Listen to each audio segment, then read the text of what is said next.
My parents refused to pay my tuition. My girlfriend let me walk away. 9 years later, I came back rich and discovered I had an 8-year-old son. The train slowed down as it entered my hometown station. The same old station. The same cracked walls.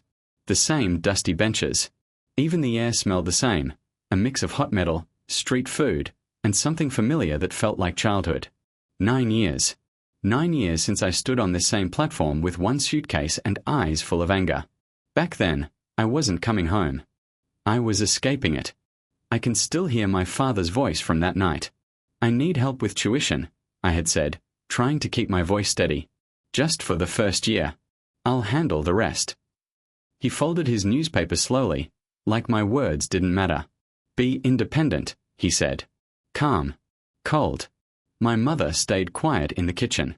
She didn't defend me. She didn't even look at me. That silence hurt more than the words. I wasn't asking for luxury. I was asking for a chance. That night, I packed my clothes. No one stopped me. No one asked me to stay. And I left. The train doors opened. I stepped down onto the platform, holding a different kind of suitcase now. Expensive leather, clean, strong. Not like the cheap one I carried 9 years ago. Back then, I had nothing but fear and pride. Now, I had success. But the old pain. It was still there. I walked out of the station slowly. The town hadn't changed much. Small shops. Faded signboards. Kids running in narrow streets. The bakery at the corner still had the same broken sign. Memories followed me with every step. Working night shifts in another city. Studying under dim lights. Skipping meals so I could pay rent. Pretending I wasn't tired. Pretending I wasn't alone.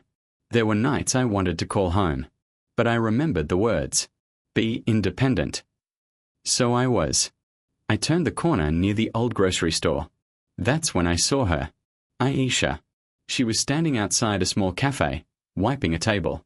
Her hair was tied back the way it always used to be when she was focused. The late afternoon sunlight touched her face softly. For a second, everything around me went quiet. 9 years disappeared. She looked up, like she felt someone watching her. Our eyes met. Her expression changed instantly. First confusion. Then shock. "Zan," she whispered. My name sounded different coming from her. Softer. Almost afraid. I stopped a few steps away from her. "Yes," I said. Up close, she looked older. Not weaker. Just heavier. Like life had pressed on her too. She was still wearing the silver bracelet I gave her before I left. I noticed that right away. Neither of us moved. The last time we stood this close, I was telling her I had to leave. She told me maybe my parents were right. Maybe I did need to grow up. She didn't stop me. And I never forgave that. Standing there now, I realized something. I hadn't just come back for the town. I had come back for unfinished emotions. And they were standing right in front of me. We sat across from each other inside the cafe. The place was small and quiet. Wooden tables. Soft yellow lights. The smell of coffee in the air. A ceiling fan moved slowly above us, making a low humming sound that filled the silence between us. Neither of us knew how to begin. "You look different," Aisha said finally. Her voice was careful, like she was afraid of saying the wrong thing. "Time changes people," I replied. She nodded slightly. Her fingers wrapped tightly around her cup, but she didn't drink. I noticed how her hands trembled just a little. I wondered if she was nervous or guilty. "I heard you left the city," she said. "Some people said you went abroad." "I went wherever I had to," I answered. No one was going to help me. The words weren't loud, but they carried weight. Her eyes dropped to the table. Flashbacks came rushing back. The night before I left. I had gone to her house, hoping she would understand. Hoping she would say she believed in me. Instead, she had looked worried. "Maybe your parents are right," she had said softly. "You need to prove you can stand on your own." "I'm trying to," I told her that night. "But I can't do it alone." She didn't argue. She didn't fight for me. She just stood there. And that silence felt like betrayal. Back in the cafe, she finally spoke again. "I followed your progress," she said quietly.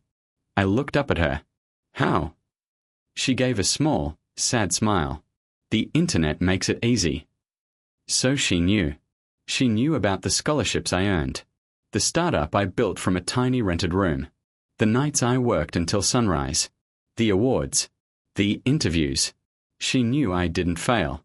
You did well, she said. Better than anyone expected. Better than you expected, I thought. It wasn't easy, I replied. There were nights I slept in my office because I couldn't afford both rent and tuition. Her face tightened.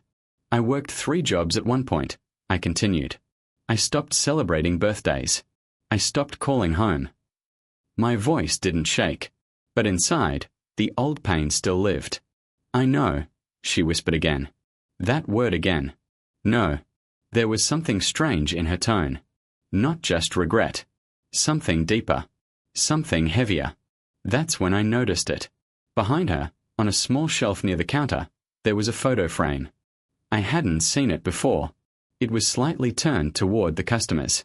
A boy, maybe 8 years old. Dark hair. Sharp jawline. Deep eyes. Something about his face made my chest tighten. I couldn't look away. He looked familiar. Too familiar. My heart began to beat slower. Heavier.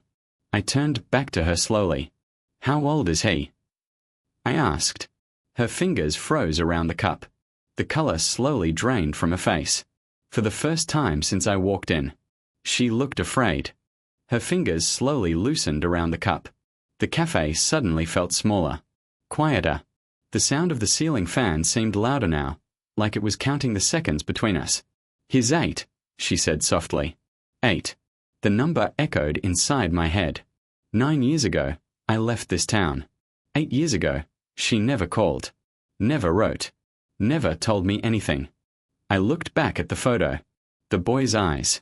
My eyes. My chest felt tight, but my face stayed calm. You never told me, I said. My voice was steady, almost too steady. Why? Her lips trembled before the words came out. You were already struggling, she whispered. Your parents cut you off.